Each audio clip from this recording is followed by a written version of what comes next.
I just wanted to ask Mark a few questions. Mark, how long have you been out there on the streets and training others in just telling them about Jesus and praying for them and seeing God's power at work? About 29 years. Really? Yeah. I didn't know that. Wow.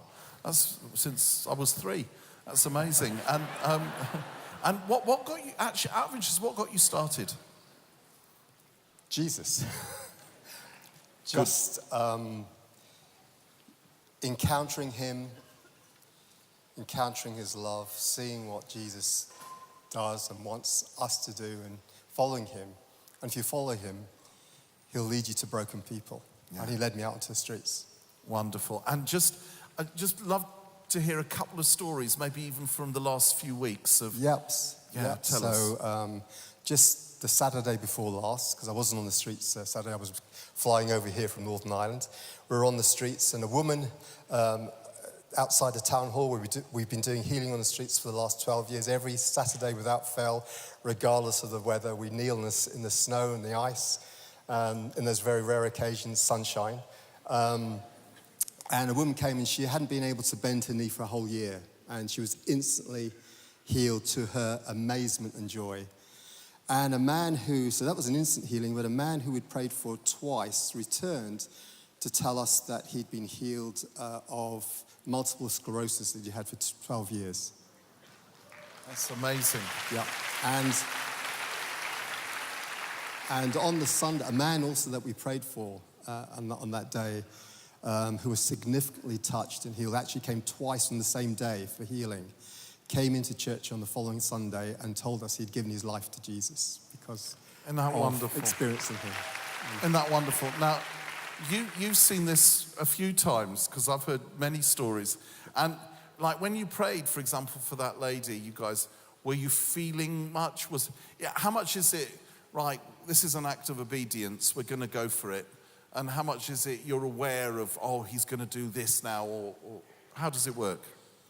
Well, for healing on the streets in Coleraine, you have to remember we've been out there for 12 years, and the town is just full of God's presence. I mean, people get healed just walking into town. They don't even have to come and take a seat. So we have people coming and telling us they've been healed just walking by. So you don't really need much faith for that.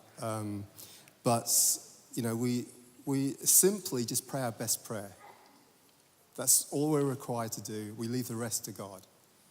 But it's a faith-filled prayer and believing that Jesus can heal. Yeah. Now, so anyone can do it. If you have a pulse and you follow Jesus, then you're qualified. I love that. I love that. And when you began, did you see stuff straight away? And has there been periods where, gosh, we're just keeping going out of obedience, and then it happens? How does it work?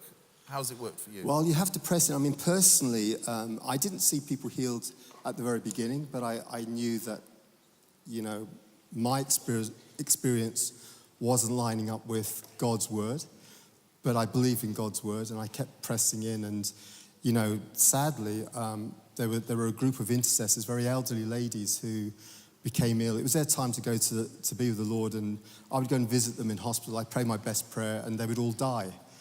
And so when someone was sick in hospital, they would say, well, Mark, you've got faith to go. I said, no, don't send me. People die when I pray for them. But, you know, I'm sure they were really happy that I actually prayed the prayer of faith. But you just have to press in. And one day I began to see people healed. I think God took one look at me and thought, well, you're serious. And one day I just began to see people getting healed. But, you know, every time there was a call for prayer, I would go up and I would ask, please pray for me. Please pray that I would see the very things that I read about in the Bible. So, you know, I was known in my church, in the church that I got saved, for going up for any call for prayer. So there was a prayer for pregnant women to come up to the front, and then there goes Mark. So I'm just the hunger, you know, just having the hunger in your heart to see these things. And God just requires you to pray your best prayer and to show people love. Brilliant. Thank you so much. And that's the key. I'm so glad you said it. It's longing, yeah. and keeping asking, keep knocking, asking. That's right. And the door will be opened. Thank you, mate. Thank you. you for sharing that. Thank you.